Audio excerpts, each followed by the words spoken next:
Yesus menerima aku apa adanya. Kekuatan kasih-Mu nyata memulihkan hidupku. Kau bukan Tuhan yang melihat rupa, Kau bukan Tuhan yang memandang harta. Hati hamba yang selalu Kau cari, biar Kau temukan di dalamku. Selama ku hidup, ku mau menyembah-Mu, sebab Engkau sangat berarti bagiku. Yang terbaik yang ada padaku, ku persembahkan kepadamu, Yesusku. Salam sejahtera bagi ibu bapak, saudara-saudari, Jemaat Gereja Kristen Kalam Kudus Kemayoran, dimanapun Anda berada. Memasuki hari yang ketiga di tahun 2021 ini, nampaknya kita juga punya banyak alasan untuk khawatir dalam melanjutkan perjalanan hidup kita di tahun ini. Rasa khawatir itu salah satunya adalah masih berlanjutnya pergumulan, kesulitan, tantangan kehidupan ini di tahun 2020 yang sepertinya masih harus kita hadapi di tahun 2021 ini. Rasa khawatir itu semakin bertambah ketika kita menyaksikan kehidupan ini. Kehidupan ini ternyata bukan hanya sekedar hitam dan putih. Untuk itu, ibu bapak, saudara-saudari yang dikasihi Tuhan, kita akan bersama-sama merenungkan hal ini di kebaktian umum, di minggu yang pertama, di bulan yang pertama, di tahun 2021 ini. Selamat tahun baru, selamat menjalani kehidupan di tahun ini. Tuhan menyertai kita semua.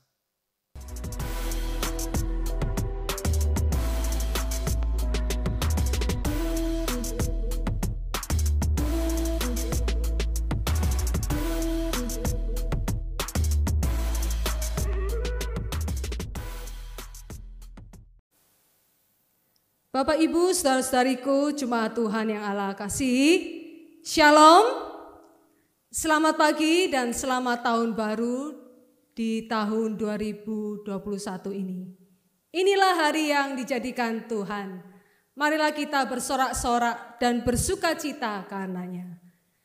Kita telah tiba di hari yang ketiga di minggu pertama di awal tahun ini. Kita patut mengucap syukur atas anugerah kehidupan yang akan kita jalani 1 tahun lagi di tahun 2021 ini. Tuhan Yesus penjaga yang setia yang akan terus memimpin, menjaga dan menuntun kita di sepanjang tahun ini. Karena Dialah gembala kita yang baik. Saat ini kepada Tuhan Yesus, Sang Gembala kita yang baik itu, saya mengundang kita semua untuk bersaat teduh sejenak, merendahkan diri di hadapan Tuhan, menenangkan hati dan pikiran kita dengan menyadari keberadaan Tuhan di dalam ibadah ini. Jemaat dipersilahkan berdiri, kita masuk di dalam saat teduh.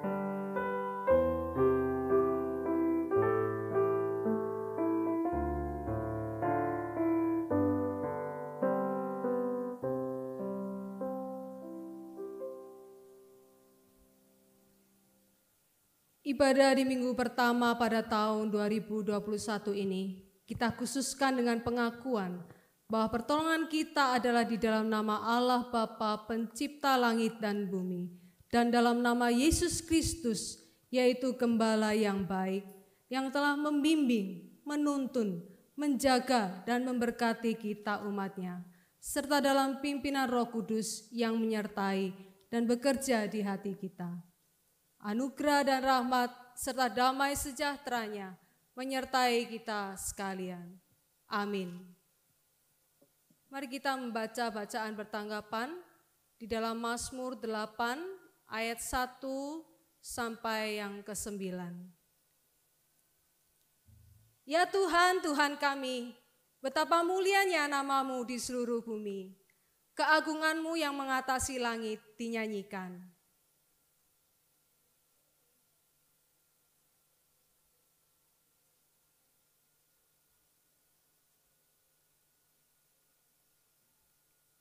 Jika aku melihat langit-Mu, buatan jari-Mu, bulan dan bintang-bintang yang Kau tempatkan,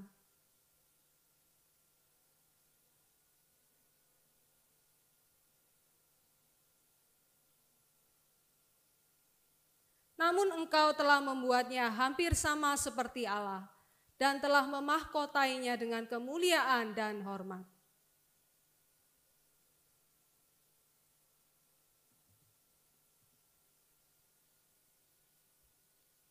Kambing domba dan lembu sapi sekalian, juga binatang-binatang di padang.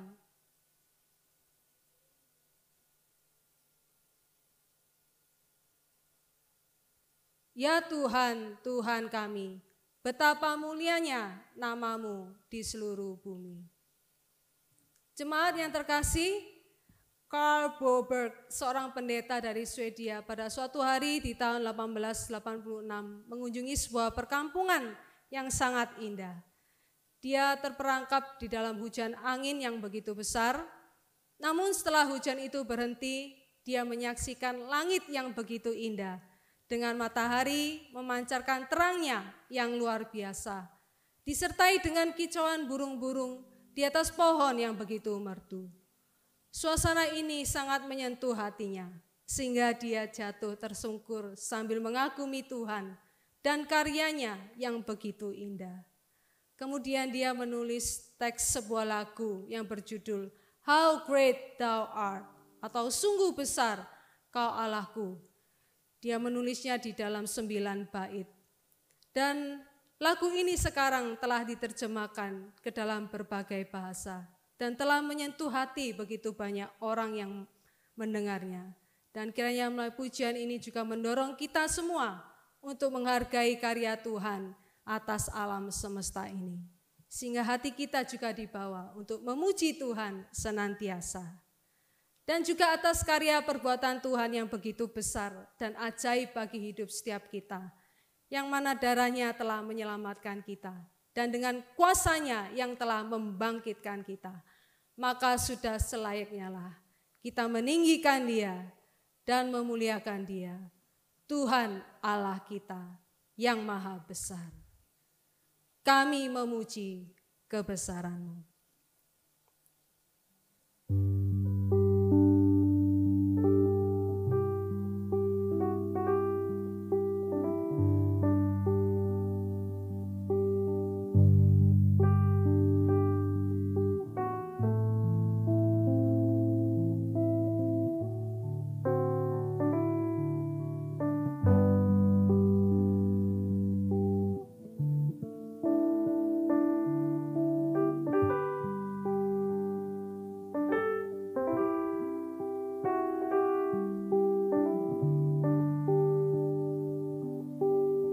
Mengagungkan Tuhan kita memuji kebesaran-Nya.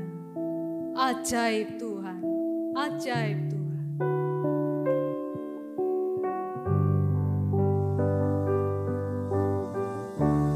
Ajaib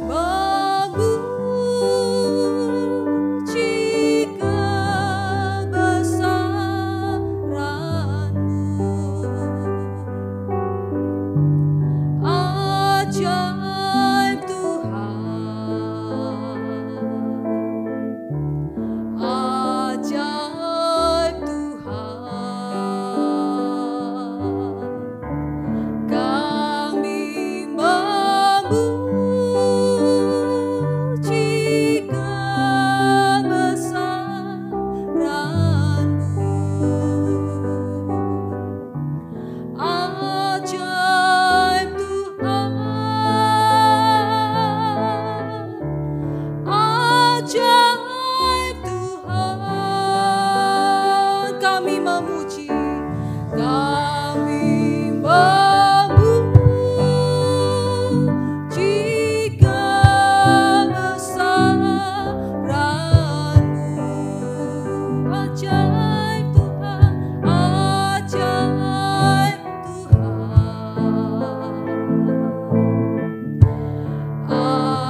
Allah Bapa kami di dalam surga, kami mengucap syukur Engkau telah menciptakan kami dan alam semesta ini dengan baik dan sempurna ya Tuhan.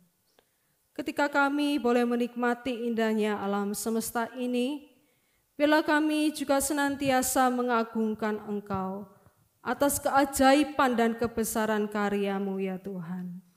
Terlebih lagi, Engkau telah mengaruniakan anak-Mu Yesus Kristus demi menyelamatkan kami manusia yang berdosa ini. Di hadapan-Mu yang begitu besar dan mulia, kami sungguh melihat betapa kecil dan hina diri kami ya Tuhan. Kami menyadari kami terbatas dan lemah. Oleh karena itu, ampunilah setiap dosa kesalahan kami ya Tuhan. Sucikan dan layakkan kami, agar Kau berkenan atas ibadah kami pada pagi ini.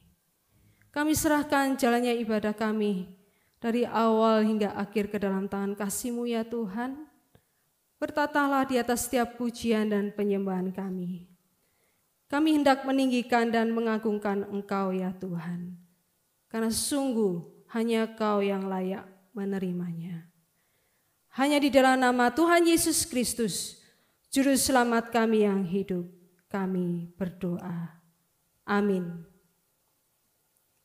Berita anugerah bagi setiap kita diambil dari Ratapan 3 ayat 22, 23 dan 25. Tak berkesudahan kasih setia Tuhan, tak habis-habisnya rahmat-Nya, selalu baru setiap pagi, besar kesetiaannya. Tuhan adalah baik bagi orang yang berharap kepada-Nya, bagi jiwa yang mencari Dia. Dan dengarkanlah petunjuk hidup baru yang akan menuntun kita dalam menjalani hidup keseharian kita. Yang terdapat dalam Yosua 1 ayat 9 yang berkata demikian. Bukankah telah kuperintahkan kepadamu, kuatkan dan teguhkanlah hatimu.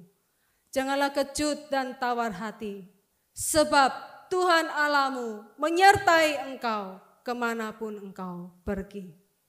Kiranya Roh Kudus menolong kita mewujudkan kemuliaan Allah dalam seluruh hidup dan kesaksian kita di dunia ini. Amin.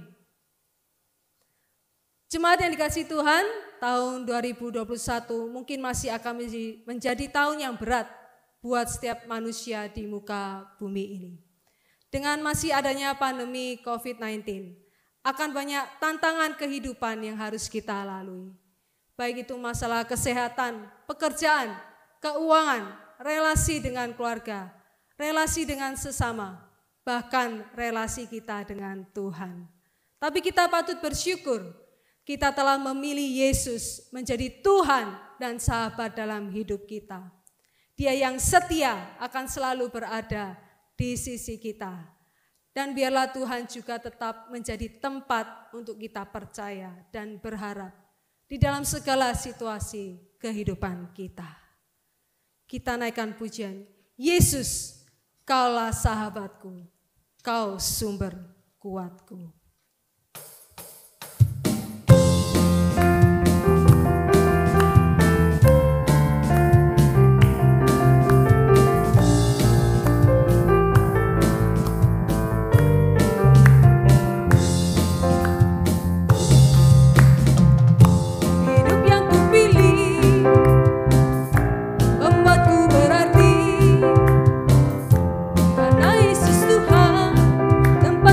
Percaya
Mari bersama dengan seluruh umat Tuhan di muka bumi ini, di hadapan Tuhan Yesus yang adalah Tuhan dan sahabat kita yang setia, bersama dengan juga gereja Tuhan dari segala abad dan tempat.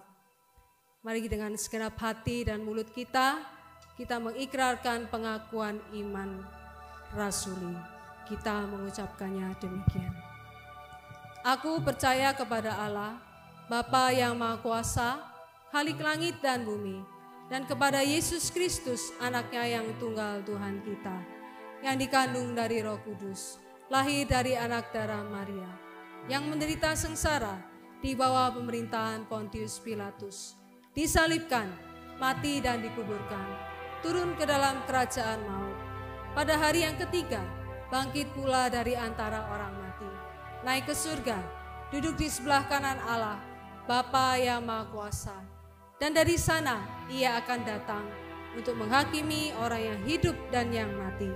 Aku percaya kepada Roh Kudus, gereja yang kudus dan am, persekutuan orang kudus, pengampunan dosa, kebangkitan tubuh, dan hidup yang kekal. Amin. Jemaat dipersilahkan duduk kembali. Bapak, Ibu, saudara-saudariku yang dikasihi Tuhan Yesus Kristus, kita perlu menyadari bahwa kita manusia yang terbatas.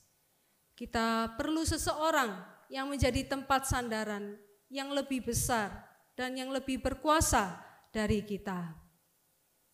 Mungkin sampai hari ini masih ada hal-hal yang kita minta dalam doa-doa kita dan Tuhan belum mengabulkannya. Biarlah kita tetap percaya bahwa Dia sangat mengasihi kita. Tuhan Yesus satu-satunya pribadi yang dapat memuaskan keinginan kita itu. Dialah Tuhan yang sempurna, Dia tahu yang terbaik untuk setiap kita. Jadikanlah Tuhan segalanya bagi hidup kita.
Mari kita berdoa, memohon pimpinan Roh Kudus. Tuhan, firman yang tertulis akan kami baca dan kami renungkan. Di minggu yang pertama, di bulan yang pertama, di tahun yang baru ini Tuhan. Kami tetap merindukan sapaan Tuhan melalui firman Tuhan. Kiranya Roh Kudus akan menolong setiap kami, baik kami yang mendengar maupun yang membagikan, supaya setiap kami dipertemukan, berjumpa secara pribadi dengan Tuhan melalui Roh Kudus dan firman-Nya. Supaya setiap kami Tuhan dimampukan untuk hidup sebagaimana yang Tuhan inginkan di tengah-tengah situasi kondisi apapun. Karena Tuhan melalui firman-Nya yang menjadi sandaran kami, yang menjadi andalan kami untuk kami bisa melanjutkan dalam kehidupan ini dan berkarya bagi Tuhan. Dalam nama Tuhan Yesus kami berdoa. Amin. Ibu, Bapak, Saudara yang dikasihi Tuhan, saya mengajak kita semuanya membuka Alkitab kita yang terambil dari surat Roma, pasal ke-8, ayat 31 sampai 39. Roma 8, ayat 31 sampai 39. Demikian firman Tuhan. Sebab itu, apakah yang akan kita katakan tentang semuanya itu? Jika Allah di pihak kita, siapakah yang akan melawan kita? Ia yang tidak menyayangkan anaknya sendiri, tetapi yang menyerahkannya bagi kita semua. Bagaimanakah mungkin ia tidak mengaruniakan segala sesuatu kepada kita bersama-sama dengan Dia? Siapakah yang akan menggugat orang-orang pilihan Allah? Allah yang membenarkan mereka? Siapakah yang akan menghukum mereka? Kristus Yesus yang telah mati, bahkan lebih lagi yang telah bangkit, yang juga duduk di sebelah kanan Allah, yang malah menjadi pembela bagi kita. Siapakah yang akan memisahkan kita dari kasih Kristus? Penindasan atau kesesakan atau penganiayaan atau kelaparan atau ketelanjangan atau bahaya atau pedang? Seperti ada tertulis, oleh karena engkau kami ada dalam bahaya maut sepanjang hari. Kami telah dianggap sebagai domba-domba sembelian. Tetapi dalam semuanya itu, kita lebih daripada orang-orang yang menang oleh Dia yang telah mengasihi kita. Sebab aku yakin, baik maut maupun hidup, baik malaikat-malaikat maupun pemerintah-pemerintah, baik yang ada sekarang maupun yang akan datang, atau kuasa-kuasa, baik yang di atas maupun yang di bawah, ataupun sesuatu makhluk lain, tidak akan dapat memisahkan kita dari kasih Allah yang ada dalam Kristus Yesus Tuhan kita. Sampai di sini Ibu Bapak, Saudara-saudari, pembacaan firman Tuhan. Yang berbahagia adalah setiap kita yang membaca firman Tuhan, memelihara dalam hidup kita.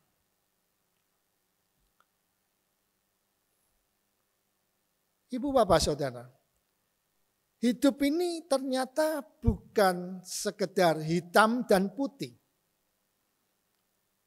Hidup ini bukan sekedar kita itu melihat bahwa kalau sesuatu itu yang baik, sesuatu itu yang benar, pasti akan menerima semuanya itu baik dan menyenangkan.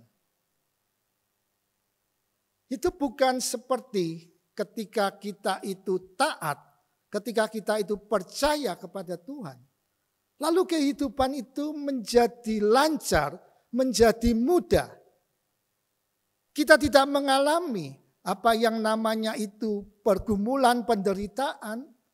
Kita tidak mengalami sakit penyakit. Ternyata itu bukan seperti itu. Kalau kita baik, kita memperoleh yang baik. Kalau kita jahat, kita memperoleh hal yang buruk. Itu bukan hitam dan putih seperti itu. Kehidupan yang kita saksikan dan kita alami, nampaknya bukan hitam dan putih. Banyak hal-hal yang baik, sebuah perbuatan, tindakan yang baik, tidak selalu menuai hasil yang baik, yang menyenangkan. Demikian juga sebaliknya. Hal ini juga tercatat di dalam Alkitab ketika Paulus itu menunjukkan situasi jemaat pada saat itu. Di mana di dalam ayat 35 dikatakan, siapakah yang akan memisahkan kita dari kasih Kristus? Sepertinya kalau kita itu dikasihi oleh Tuhan, kita itu mengalami kasih Tuhan, harusnya kita juga bebas dari segala masalah. Pengertian kita seringkali menganggap bahwa kalau kita dikasihi oleh Tuhan, kalau Tuhan itu mengasihi kita, harusnya hidup kita juga baik-baik. Kita tidak akan mengalami itu penderitaan. Kita tidak mengalami musibah, kita tidak mengalami sakit penyakit. Bukankah seringkali kita berpikir seperti itu? Coba kita perhatikan ketika Paulus menanyakan, siapakah yang akan memisahkan kita dari kasih Kristus? Kalau Allah yang sudah menyatakan dia akan menyertai kita, akan selalu menolong kita. Lalu apakah ada hal-hal yang bisa memisahkan kasih Tuhan itu dari hidup kita? Paulus menggambarkan kehidupan jemaat ini. Penindasan atau kesesakan atau penganiayaan atau kelaparan atau ketelanjangan atau bahaya atau pedang atau perang. Paulus seakan-akan mendaftar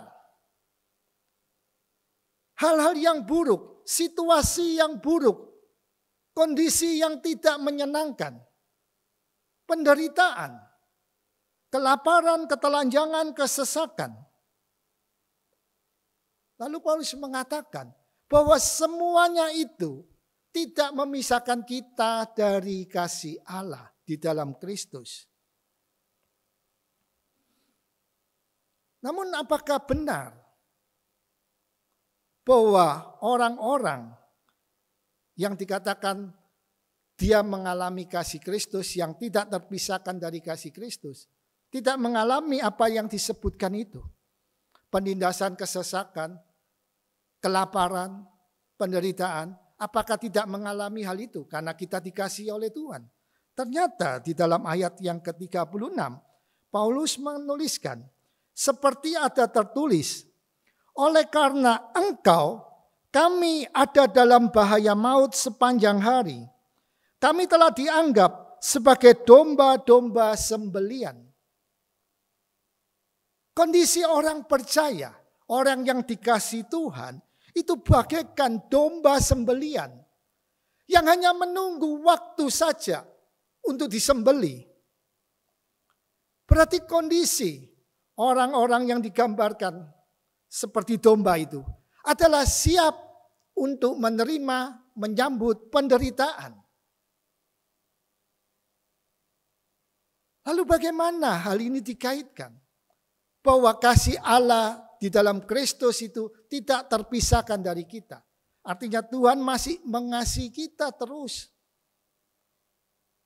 Tapi bagaimana orang yang dikasihi Tuhan, tapi diizinkan mengalami hal-hal yang seperti itu. Bahkan digambarkan seperti domba sembelian. Sepertinya kita perlu mengingat sejarah yang mencatat kehidupan jemaat yang pertama.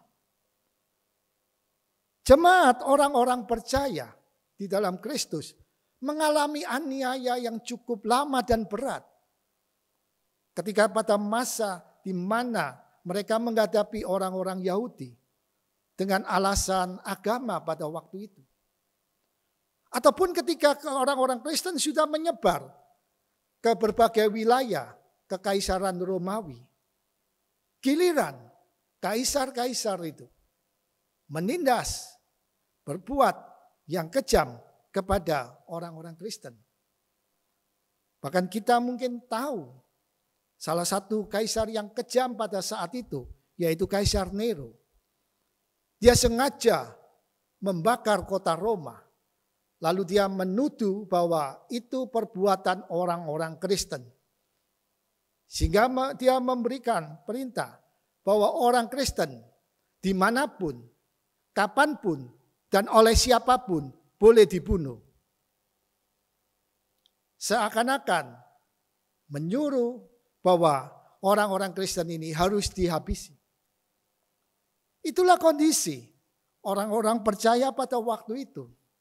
Dan ketika Paulus menuliskan hal ini, situasi mereka adalah situasi seperti itu. Mereka dalam situasi kondisi yang buruk, terancam, penuh penderitaan, dan seakan bahwa penderitaan dan juga kematian itu ada di depannya. Lalu bagaimana sebenarnya Paulus itu menggambarkan kasih Kristus yang katanya tidak terpisahkan dari hidup kita? Paulus menggambarkan di dalam ayat 32. Dia mengatakan, Ia Allah yang tidak menyayangkan anaknya sendiri, tetapi yang menyerahkannya bagi kita semua. Bagaimanakah mungkin Ia tidak mengaruniakan segala sesuatu kepada kita bersama-sama dengan Dia? Rupanya Paulus ingin menggambarkan kasih Tuhan yang begitu sempurna, yang murni, yang begitu besar itu.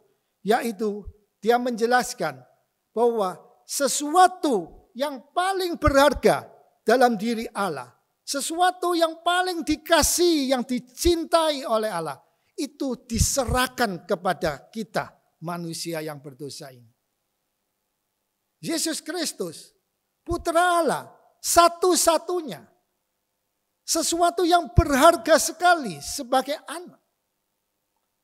Yang paling dikasihi, itu sudah diserahkan kepada kita manusia yang berdosa. Supaya kita menerima pengampunan, penebusan, dan keselamatan di dalam Dia. Lalu apakah kita masih meragukan kalau sesuatu yang paling berharga yang ada pada diri Allah itu sudah diserahkan? Apakah kita masih meragukan kasih Tuhan ketika kita harus menjalani kehidupan ini dengan berbagai kesulitan, tantangan? Apakah kita masih mempertanyakan di mana kasih Tuhan itu ketika kita harus terpuruk, ketika kita menghadapi kesulitan? Bukankah kasih Tuhan itu yang begitu sempurna, satu-satunya, yang paling berharga sudah diserahkan kepada kita? Bagaimana mungkin yang lainnya itu tidak akan diberikan? Kasih Tuhan itu tidak mungkin kita ukur dengan hal-hal yang bersifat sementara yang ada di dunia ini. Salah kita ketika kita mengukur kasih Tuhan itu dengan sesuatu materi. Kita mengukur kasih Tuhan itu dengan pertolongan seperti yang kita mau. Keliru ketika kita mengukur kasih Tuhan itu harus memberikan seperti yang saya minta.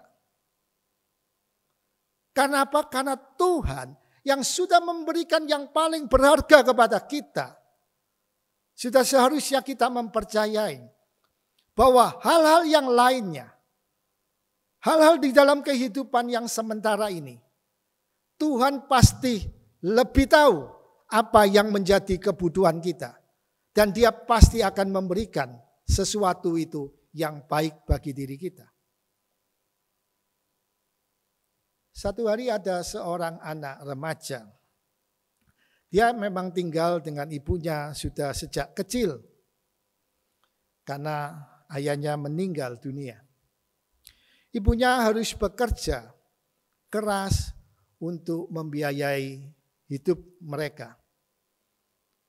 Dari keluarga yang sederhana, ibunya ini berusaha bekerja dengan tekun, dengan rajin, sampai satu saat ketika anaknya itu harus sekolah, ibunya ini tidak mempunyai cukup biaya untuk menyekolahkan anaknya. Ibu ini berjuang berusaha mengumpulkan, namun ternyata belum juga mencukupi. Apalagi ketika itu anaknya sakit. Sakit parah harus masuk dirawat di rumah sakit. Bertambah lagi beban ibu ini. Untuk biaya sekolah dan juga biaya untuk berobat anaknya ini. Ibunya tidak punya uang lagi. Ibunya yang bekerja juga harus menunggu untuk menerima upahnya. Sampai akhirnya ibu ini mengambil keputusan. Dia menjual barang yang paling berharga yang dia miliki. Yang ada pada dia saat itu. Yaitu dia menjual rumah. Satu-satunya. Rumah yang tidak besar, rumah yang kecil. Tapi hanya itu yang bisa untuk membiayai biaya perawatan yang dijalani anaknya dan biaya sekolah. Ibunya rela menjual satu-satunya barang yang paling berharga pada waktu itu. Sampai anaknya itu bisa sembuh, pulih, anaknya bisa sekolah. Satu hari anaknya ini minta dibelikan handphone. Tentu ibunya berusaha untuk memberi pengertian kepada anaknya. Tidak mungkin dia bisa membelikan anaknya handphone untuk waktu-waktu sekarang ini. Karena semua hasil penjualan rumah sudah habis untuk membiayai biaya masuk sekolah dan juga biaya perawatan di rumah sakit. Yang ada adalah biaya hidup sehari-hari. Dan itu tidak mungkin untuk dibelikan handphone. Sampai 1 bulan, 2 bulan, 3 bulan, anak ini terus merengek meminta. Namun ibunya mencoba memberi pengertian. Dan akhirnya satu hari, anak ini pergi meninggalkan rumahnya. Dia kecewa, dia marah kepada ibunya. Karena ibunya tidak memberikan handphone. Seperti teman-temannya yang lain yang memiliki handphone. Dia pergi tidak membawa uang sepeser pun. Dia keluar dari rumah tanpa berpamitan kepada ibunya. Ibunya mencari di tetangganya. Ibunya mencari juga di teman-temannya. Tidak ada yang mengetahui. Ternyata anak ini memang pergi sendirian.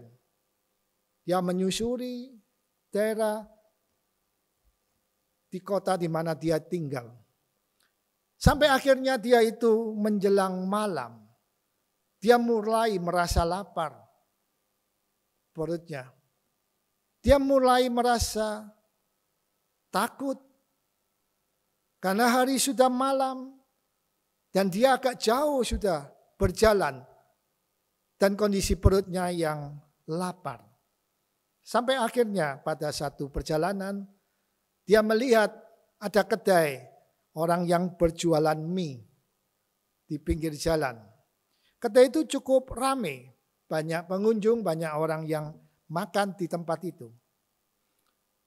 Anak ini melihat dari kejauhan tempat orang-orang makan itu. Dia mulai mendekat, dia melihat bahwa perutnya itu lapar. Dia melihat orang makan begitu nikmatnya. Sampai penjual mie itu akhirnya melihat ada seorang gadis ini, anak remaja ini. Lalu penjual mie ini memanggilnya. Ayo mari nak, kamu masuk. Dia tidak berani masuk di tenda itu, di tenda tempat orang-orang makan penjual mie itu. Penjual mie-nya ini akhirnya mengajak, memaksa untuk anak ini mau masuk. Anak ini mengatakan, saya tidak punya uang. Oh ya, duduk aja, katanya penjualnya. Lalu dimasakkan mie, disuruh makan.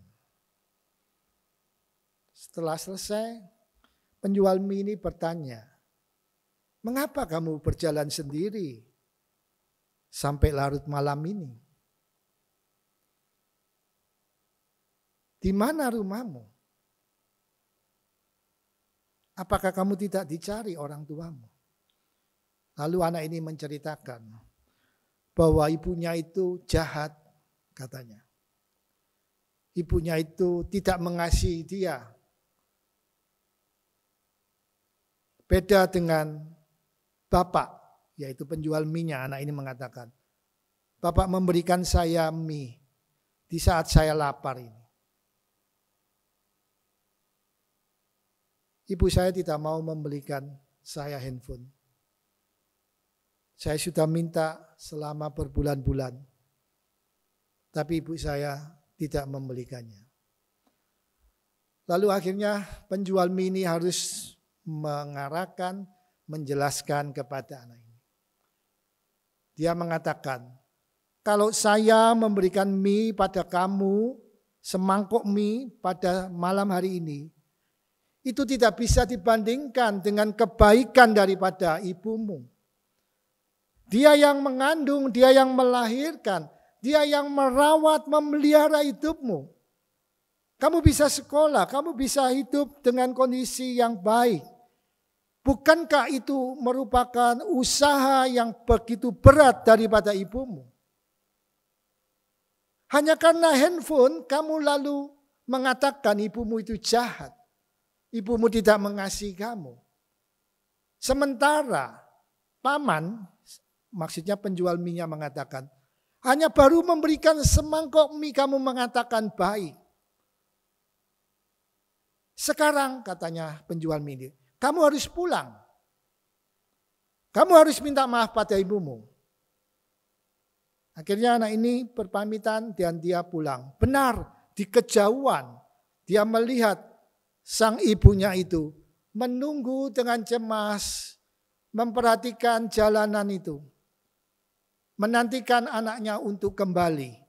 Karena dia sudah berusaha untuk mencari di mana-mana. Dan ketika mendekat, ibunya itu begitu senang sekali. Dia memeluk anak itu.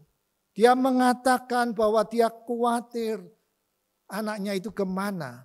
Dan dia menyuruh anaknya untuk segera masuk untuk mandi dan ibunya sudah menyediakan makanan.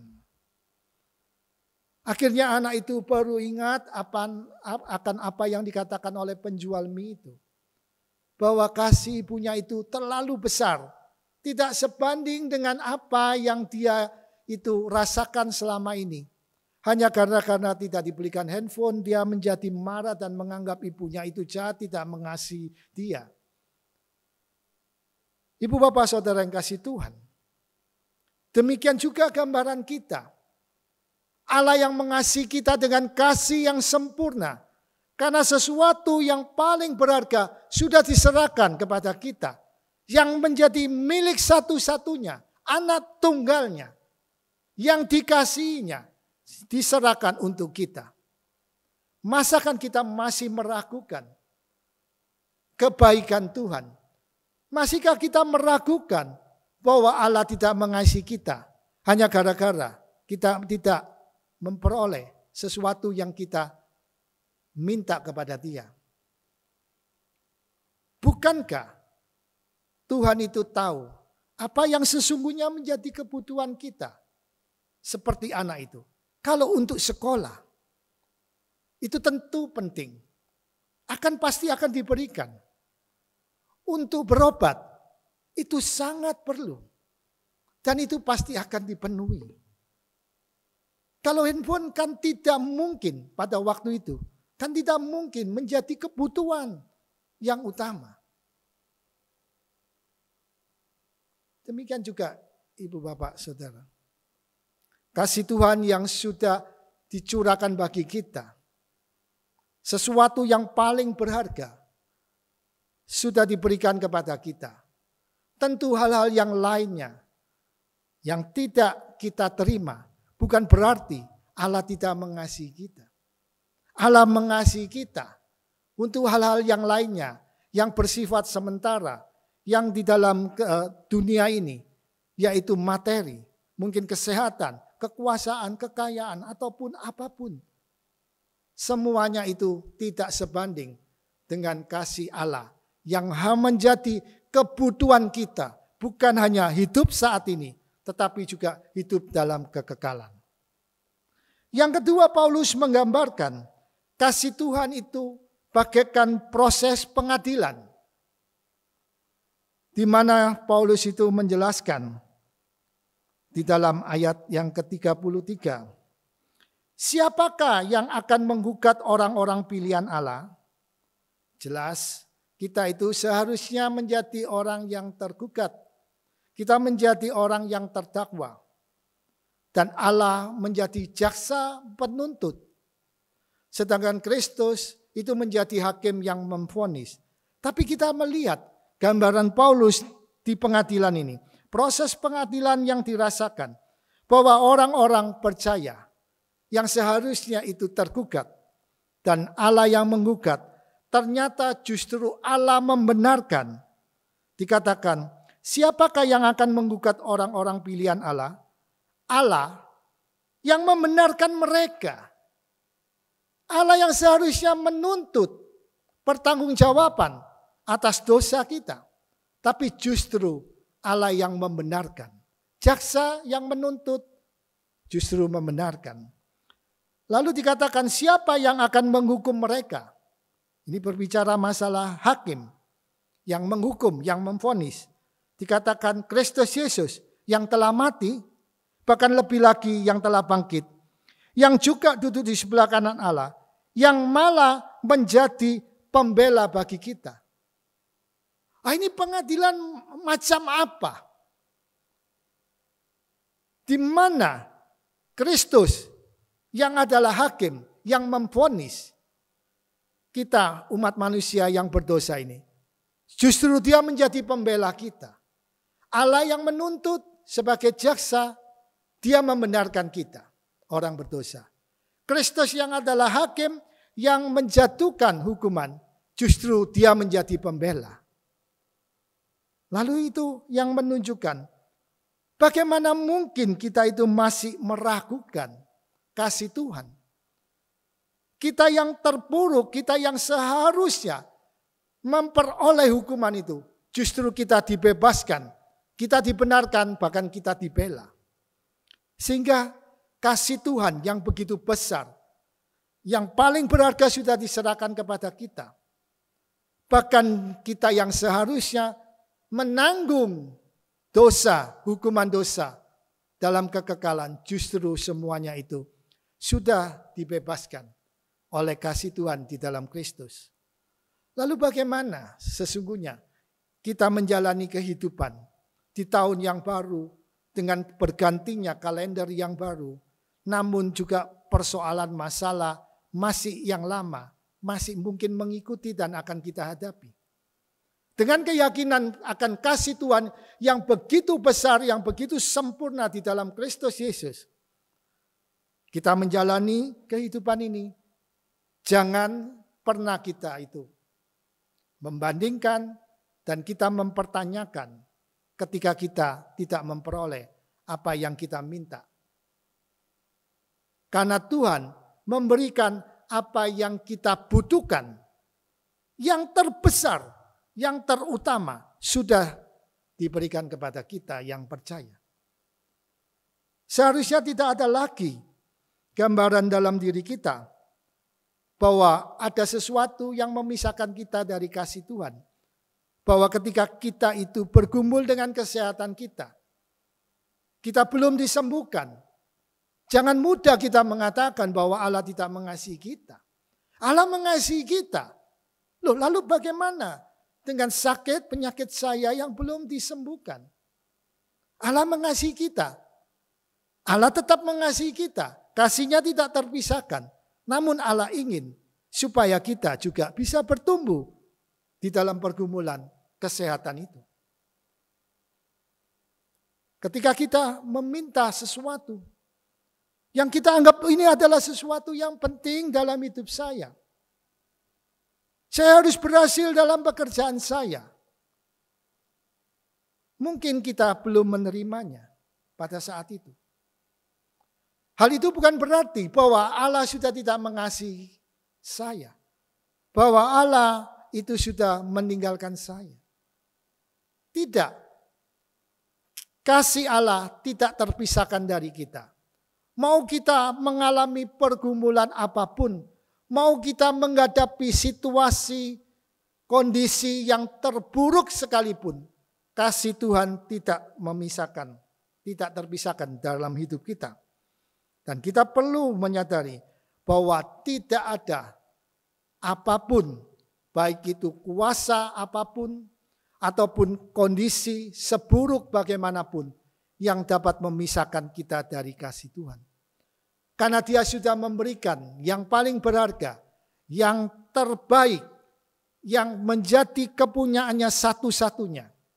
Supaya kita itu dibebaskan, supaya kita itu memperoleh kemenangan, supaya kita itu bisa tetap menjalani kehidupan ini. Bukan hanya dalam kesementaraan, tetapi sampai dalam kekekalan. Kristus sudah mengerjakan semuanya itu. Dan itulah kasih Tuhan. Dia yang sudah mengerjakan, Dia sebagai yang pemenangnya, kita yang menikmatinya. Bukankah itu adalah rasa syukur yang harusnya kita ungkapkan? Karena Allah yang mengasihi kita dengan kasih yang besar, yang sempurna di dalam Kristus Yesus, akan tetap bersama dengan kita dengan kasih-Nya itu, menghadapi situasi apapun. Ibu bapak saudara yang kasih Tuhan, mari kita melanjutkan kehidupan ini di tengah situasi seburuk apapun. Karena sesungguhnya Tuhan sudah menjamin kita sebagai pemenang dalam kehidupan ini. Selamat menjalani kehidupan di tahun 2021. Tuhan menyertai. Amin. Mari kita berdoa. Kami bersyukur ya Tuhan untuk apa yang Tuhan itu nyatakan kepada kami. Bahwa sejak semula kasih Tuhan yang begitu besar, sempurna di dalam Yesus Kristus, Tuhan dan Juru Selamat kami itu, tidak pernah terpisahkan oleh keadaan apapun yang kami hadapi. Sehingga seharusnya Tuhan, kami semakin teguh iman kami kepada Tuhan, kami semakin meyakini bahwa situasi yang terburuk sekalipun dalam hidup ini, seharusnya tidak menjadikan kami khawatir, tidak menjadikan kami meragukan akan kasih Tuhan. Karena kasih Tuhan yang sempurna itu tetap akan menyertai kami. Sekalipun kami tidak menerima apa yang kami minta, tetapi Tuhan selalu memberikan apa yang kami butuhkan. Dan Tuhan yang menciptakan kami, Tuhan adalah yang paling tahu apa yang menjadi kebutuhan kami. Tuhan tolong supaya kami terus belajar bukan hanya mempercayai akan kasih Tuhan yang begitu besar, tapi kami juga menyerahkan diri kami sepenuhnya kepada kasih Tuhan yang tentunya akan bekerja di dalam kehidupan kami, akan memberikan apa yang menjadi kebutuhan kami. Tuhan tolong supaya kami semakin menyadari bahwa ketika kehidupan kami di tahun yang baru ini mungkin masih sama dan mungkin lebih berat lagi, bagaikan kehidupan ini diterpa badai. Tuhan tolong kami supaya menyadari, ada kalanya Tuhan itu menenangkan badai itu. Tuhan mengubah situasi supaya kami bisa melanjutkan di dalam kehidupan ini. Namun ada kalanya Tuhan itu membiarkan badai itu tetap bergejolak, tapi Tuhan akan menenangkan kami. Dan biarlah Tuhan dengan cara Tuhan itu menolong kami, setiap kami tidak pernah bergeser dari iman kepada Tuhan. Sehingga kami boleh terus ya Tuhan menjalani kehidupan ini sebagai pemenang kehidupan. Karena Tuhan mengasihi kami dengan kasih yang sempurna di dalam Kristus Yesus. Amin. Bapak, Ibu, saudara-saudari yang dikasihi Tuhan, dengan penuh rasa syukur dan sukacita saat ini, mari kita juga datang kepada Allah, membawa persembahan syukur baginya, mengingat limpahan berkat-Nya yang telah mencukupkan kebutuhan hidup kita sampai hari ini. Bapak, Ibu, saudara-saudari dapat memberikan persembahan melalui transfer ke rekening bank gereja kita, ataupun dimasukkan ke dalam amplop persembahan yang nantinya dapat diserahkan ke gereja. Jemaat yang terkasih, biarlah di tahun 2021 ini, mari kita lanjutkan dan kita mulai hidup bersama Tuhan dengan menjauhi dosa dan melakukan perintah-perintah Tuhan. Sekalipun berbagai masalah menghimpit hidup kita, Tuhan akan menguatkan dan memampukan kita melewatinya. Berjuanglah bersama dengan Tuhan dalam setiap tantangan dengan memelihara kebenaran dalam setiap proses kehidupan kita. Karena jika Allah di pihak kita, siapa dapat melawan? Sungguh kita lebih dari pemenang. Saya mengundang jemaat untuk bangkit berdiri, kita pujikan lebih dari pemenang.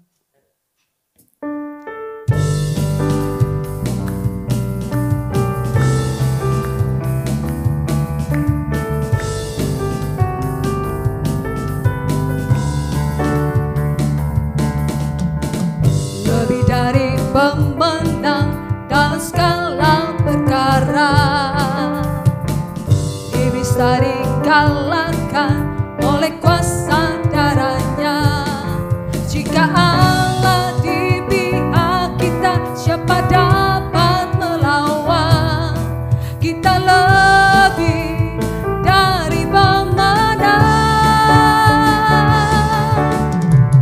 lebih dari pemenang dalam segala perkara. Iblis tadi kalahkan oleh kuasa darahnya.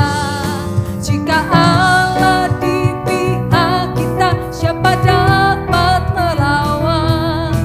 Kita lebih dari pemenang. Haleluya, kibarkanlah pancinya, Yesus Raja segala raja. Haleluya, bangkitlah gerejanya, kita lebih dari pemenang. Mari dengan penuh iman kita katakan, lebih dari pemenang dalam segala perkara. Iblis tadi kalahkan oleh kuasa darahnya. Jika Allah di pihak kita, siapa dapat melawan? Kita lebih dari pemenang. Haleluya, kibarkanlah pancinya,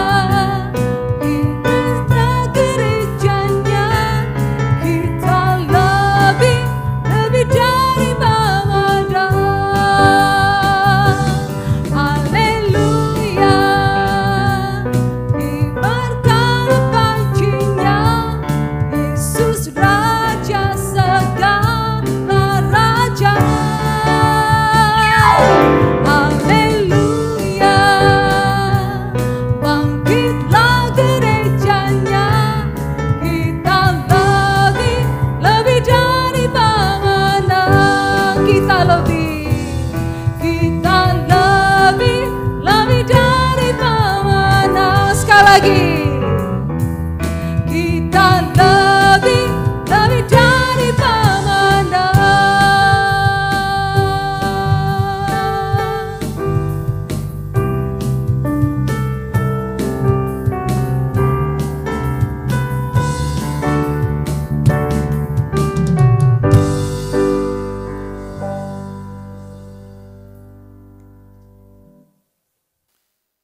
Mari kita berdoa membawa persembahan kita kepada Tuhan.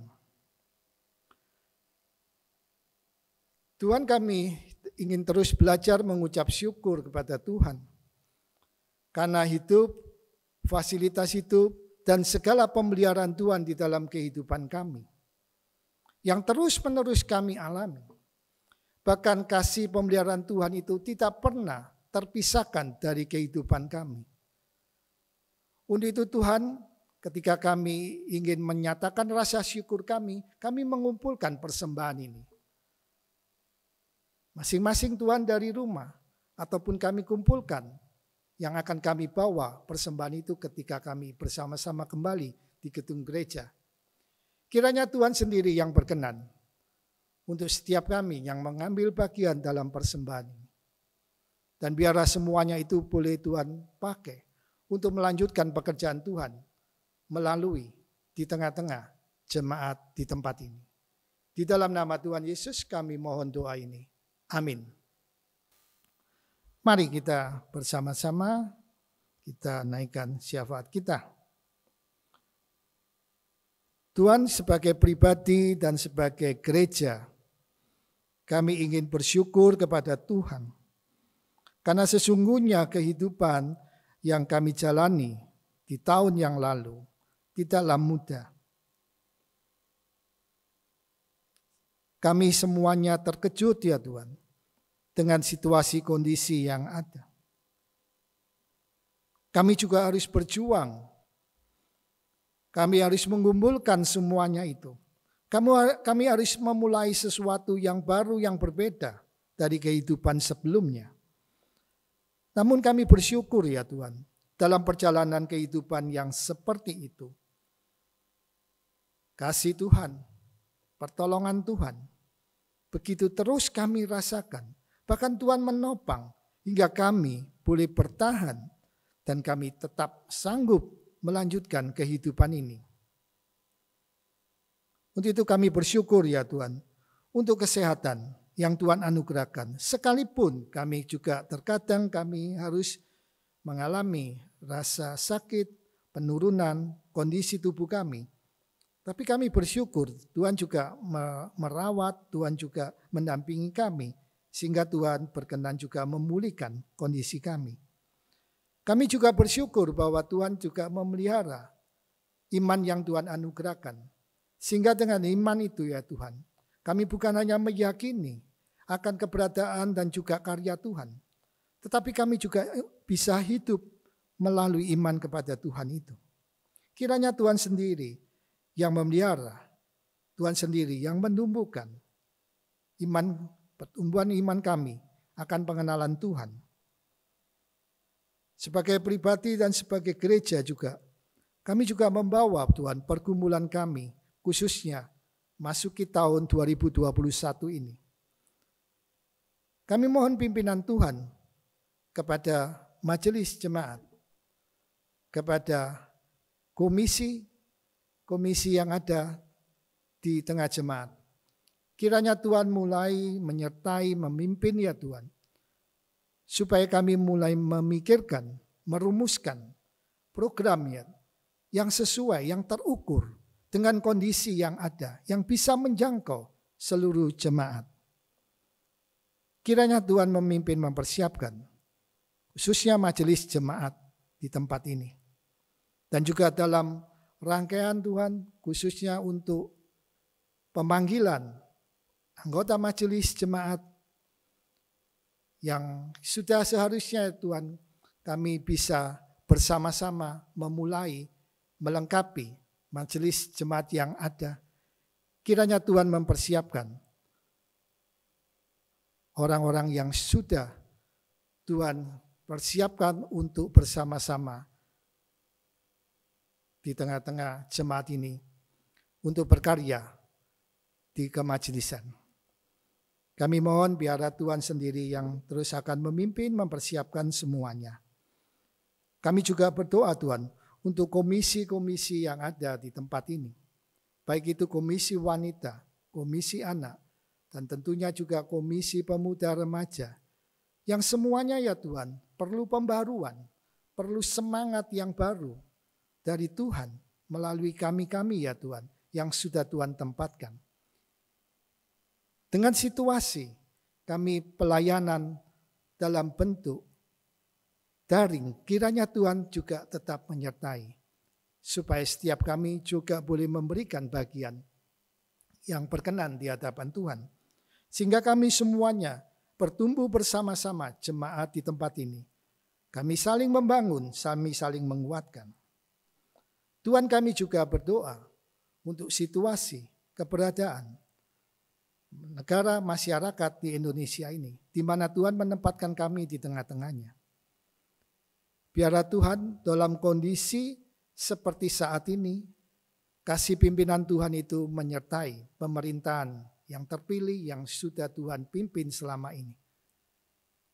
Juga untuk semua pemerintahan, baik itu di pusat dan di daerah-daerah, biarlah Tuhan kasih kemurahan Tuhan itu menyertai semuanya. Supaya setiap kebijakan ya Tuhan, setiap tindakan daripada apa yang sudah direncanakan oleh pemerintah pusat dan pemerintah setempat, semuanya itu mendatangkan kesejahteraan dan kehidupan yang lebih baik di tengah-tengah masyarakat.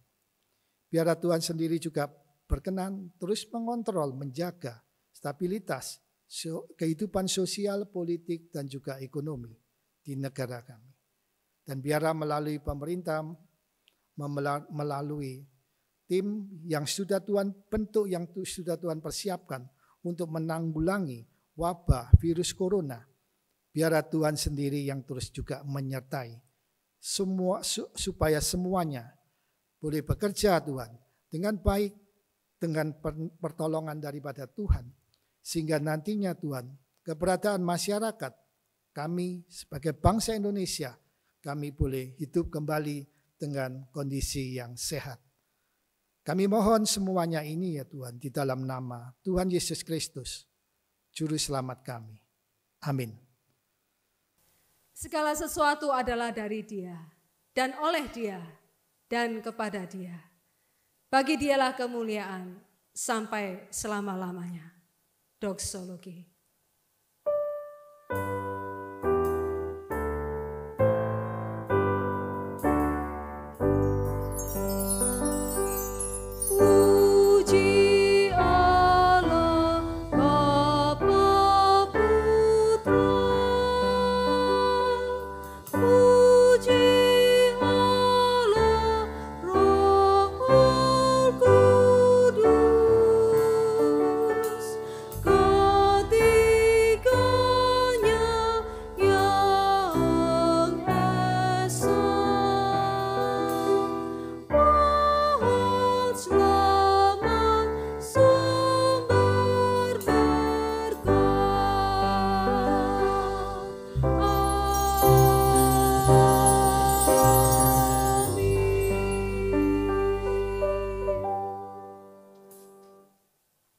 Ibu, Bapak, saudara-saudari yang dikasihi Tuhan, mari kita melanjutkan kehidupan kita seusai kebaktian kita ini.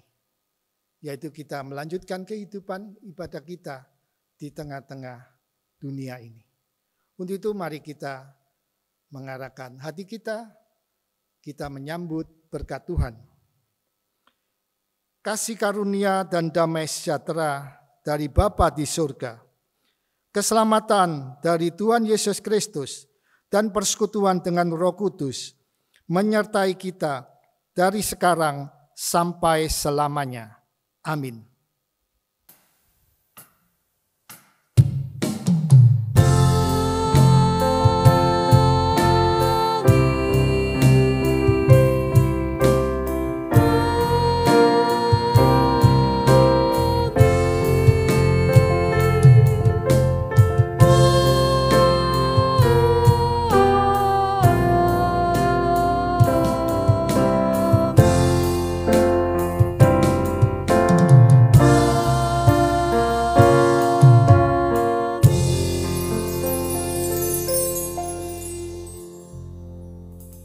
Amin.